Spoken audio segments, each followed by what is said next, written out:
விசாக நட்சத்திரத்தில் பிறந்தவங்களுக்கு சகல யோகத்தையும் கிடைக்கிறதுக்கு ஒரு சின்ன விஷயம்தான். அதாவது விசாக நட்சத்திரத்துக்கு 2வது நட்சத்திரம் வந்து அனுச நட்சத்திரம், மகாலட்சுமி தாயார் பிறந்த நட்சத்திரம். விசாக நட்சத்திரத்துக்கு 27வது நட்சத்திரம் என்ன கேட்டிங்கன்னா சுவாதி நட்சத்திரம். ஸோ இந்த இடத்துல வந்து விசாக நட்சத்திரத்துக்கு சர்வ யோகத்தையும் தரக்கூடிய அமைப்பு.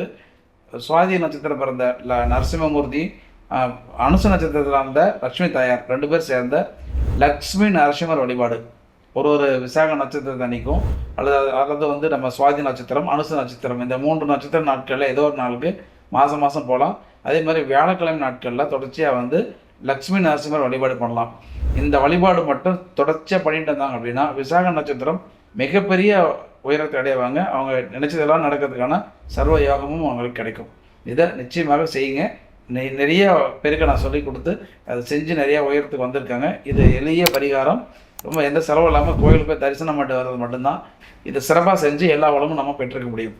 இது போன்ற மருத்துவம், ஜோதிடம், ஆன்மீகம் தகவல்களுக்கு அகத்தியம் டாக்ஸ் சேனலை ஃபாலோ பண்ணுங்கள். நன்றி, வணக்கம்.